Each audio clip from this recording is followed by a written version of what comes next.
أكتر شي لازم تنتبهي له إذا عندك بطن بارزة، إنه هل أنت بعد ساعتين من الأكل بتجوعي بسرعة؟ هل بعد الأكل بصير عندك انتفاخ واضح بالبطن، أو عندك مثلا مثل خمول وتعب وحاسة حالك بدك تنامي؟ شوفي إذا أنت عم تحسي بهي الأعراض بالإضافة لبطنك البارزة، أنت غالبا معك مقاومة أنسولين. من تخبيص الأكل بيرتفع السكر بالدم وبصير عنا مقاومة الأنسولين.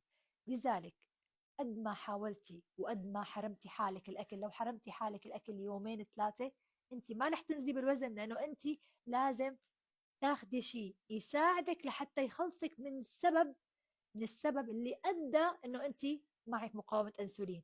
مو انه والله انت بدك تحرمي حالك من الاكل، لا، انت هذا تراكم سنين رفع لك السكر، رفع لك الانسولين بالدم، وبالتالي قد ما حرمتي حالك من الاكل، اذا ما عالجتي مقاومه الانسولين انت ما رح تنحفي ولا كيلو.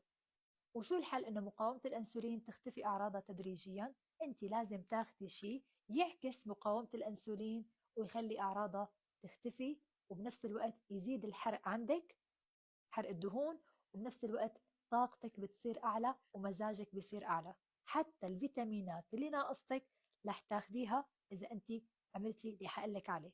هذا المتمم الغذائي اللي اسمه فيل جريت عبارة عن 3 علب فيها ظروف تنحل بالمي بتنشرب مثل العصير. شو بقلبها؟ بقلبها فيتامينات ومعادن والياف بتساعدك خلال 90 يوم انك تعكسي مقاومة الانسولين، وتبلش اعراضها تدريجيا تروح مع الوقت.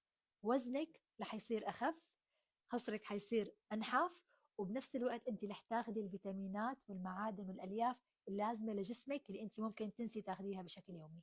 واذا بدك منه من اي دوله بالعالم، انا ان شاء الله بساعدك تحصل عليه وين ما كنتي. حاكيني اكتبي لي كلمه تم بالتعليقات، وأنا إن شاء الله بعطيك التفاصيل كاملة.